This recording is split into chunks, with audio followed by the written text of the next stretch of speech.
Mesdames et messieurs, chers abonnés, bonjour. Avant toute chose, je tiens à remercier celles et ceux qui partagent mes vidéos et à tous mes abonnés.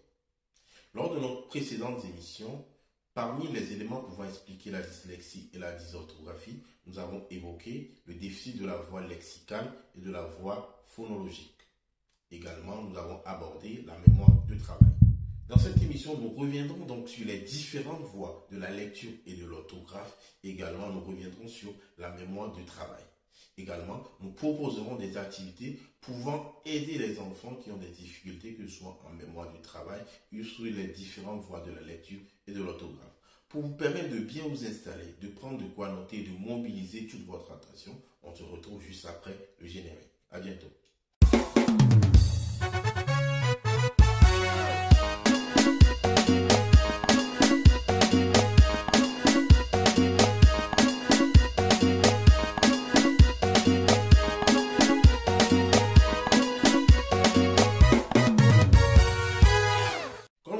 Dans notre précédente émission, nous lisons à travers deux voies. Une voie dite d'assemblage ou phonologie, une voie dite d'adressage ou orthographique. Les mots lus par voie orthographique font objet d'une analyse visuelle. Ensuite, cette analyse renvoie à une unité mémorisée, ce qui suppose que le mot est déjà connu. Ensuite, cela renvoie au sens. Je reprends, on visualise le mot, renvoie à une unité déjà mémorisée parmi un ensemble de mots qu'on a déjà connus, puis accès au sens, et cela renvoie au lexique articulatoire en quelque sorte, ce qui permet de lire et d'articuler le mot. En revanche, les mots lus par voie d'assemblage font objet d'une segmentation en plusieurs unités ou d'un découpage si vous voulez. Ensuite, chaque unité découpée va correspondre à un son, ce qui fait par exemple que la combinaison AU correspond au son O. Ensuite, si on a déjà entendu le mot, on va accéder au sens, puis au lexique articulatoire qui permet d'articuler ou de lire le mot. Les deux voies de la lecture ainsi définies vont être utilisées en fonction du type de mot, ce qui permet de distinguer par exemple les mots réguliers, les mots irréguliers, les nouveaux mots, les logatomes et les mots connus. Les mots réguliers, ce sont les mots qui s'écrivent comme ils se lisent. Par exemple, mouton, se lit mouton, pas autrement. En revanche, les mots irréguliers sont des mots qui s'écrivent pas comme ils se lisent. Par exemple, monsieur, femme. Les logatomes sont des mots inventés qui n'ont pas de sens dans une langue donnée. La lecture des mots réguliers, des nouveaux mots, des mots rares et des logatomes se fait généralement par voie d'assemblage. Cette voie est préférentiellement utilisée par un apprenti lecteur. Ne connaissant pas le mot, il est obligé à chaque fois de découper et d'assembler avant de lire le mot. Également, cette voie va être utilisée par un lecteur expert quand il rencontre par exemple un mot nouveau. En revanche, cette méthode de découpage ne permet pas de lire les mots irréguliers. La lecture des mots irréguliers fait donc appel à la voie d'adressage qui permet de reconnaître rapidement le mot et de le lire. Cette voie permet donc de lire les mots irréguliers et les mots connus, ce qui permet une lecture plus fluide et plus rapide. Un apprenti lecteur ou un enfant qui apprend à lire va préférentiellement utiliser la voie d'assemblage. Étant donné qu'il n'a pas un lexique bien fourni, il va découper à chaque fois. En revanche, un bon lecteur va préférentiellement utiliser la voie d'adressage, mais utiliser la voie d'assemblage pour les nouveaux mots ou les mots inconnus.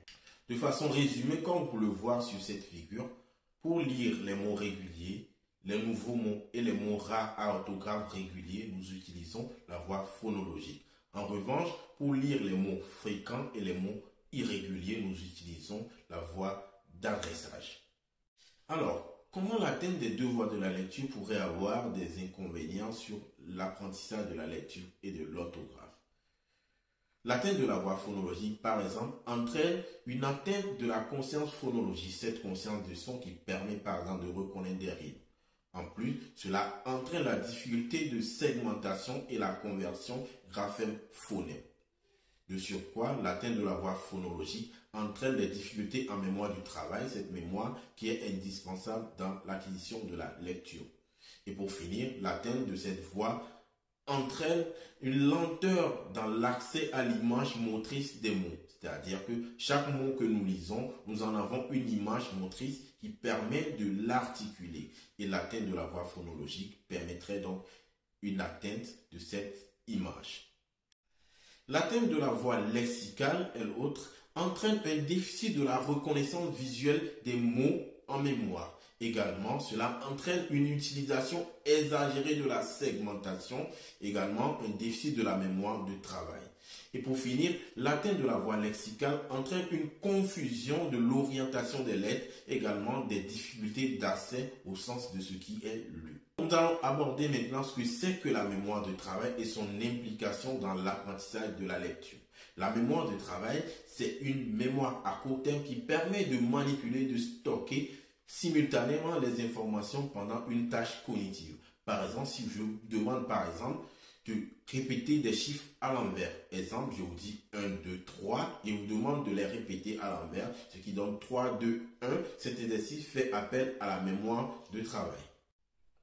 Durant la lecture, ce système il est important dans la mesure où il permet le stockage et la manipulation simultanée des informations visuelles et phonologiques. Vous comprenez bien que son déficit pourrait avoir des inconvénients sur l'apprentissage de la lecture et de l'orthographe. Mesdames et messieurs, ce sera tout pour aujourd'hui. Nous vous remercions de nous avoir suivis du début jusqu'à la fin de cette émission. Si vous avez aimé, n'hésitez pas à partager, à liker et à vous abonner pour ne manquer aucune de nos nouvelles publications. On se retrouve à la semaine prochaine pour une nouvelle émission qui sera consacrée aux activités à faire pour aider un enfant qui a des difficultés en mémoire de travail et également sur les différentes voies de la lecture et de l'orthographe. Portez-vous bien, à bientôt, au revoir.